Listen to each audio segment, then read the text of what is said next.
Hello, I'm Prince Thunderflare, Brony Analysis Extraordinaire, and it's time to talk about Applejack and the honest-to-goodness Switcharoo.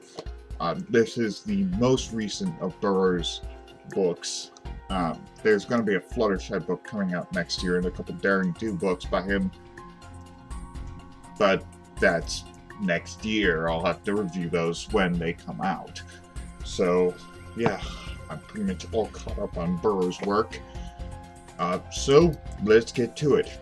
Well, it's obviously about Applejack, and it does feel like a typical Applejack story.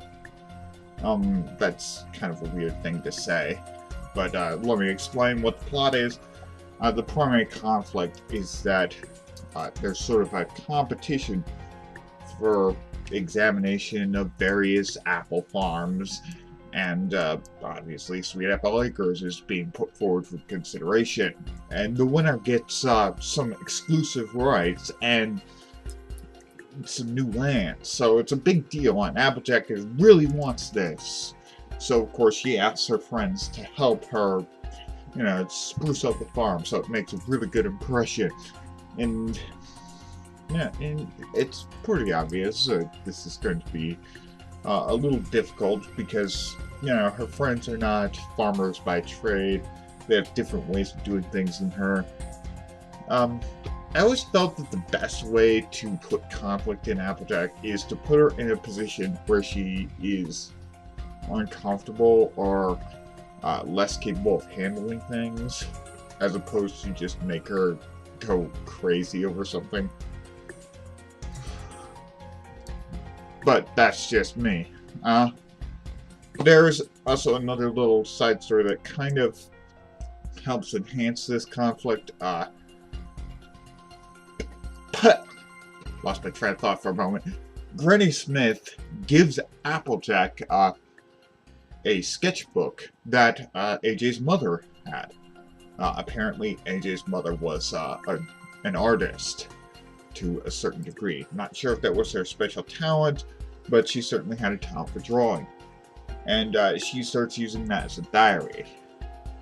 Now, as you might be able to figure out, she starts saying critical things about her friends in the diary because she doesn't want to hurt their feelings, but she wants to just vent.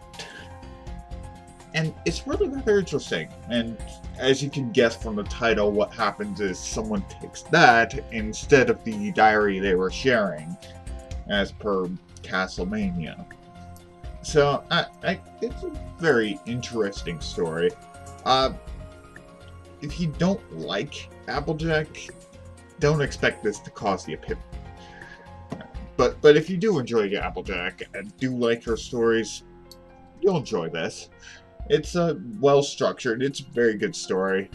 It has its funny moments. Yeah, generally it's pretty good.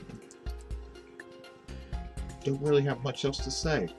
Sorry, well, as for what I'm gonna do now that I'm done with these books for now, well, there are the Rainbow Rocks books, which are much more relevant now since Rainbow Rocks came out. Well, wait, Equestria Girls. There's 3 Equestria Girls books. Then I'll just be able to go into the comics. But, yeah, there are various things I'll be able to do. I will have plenty to talk about in these vlogs, and there's a reason I'm talking about the supplementary material, because not many people talk about it. So, wow, that went bad. I'm gonna keep that in because I like you. Anyway, see you next time, and have a good day. Be sure to pick up some of these books. They're good. Except for Crystal Heartspell, that is a horrid abomination that begs for the apocalypse, but yeah.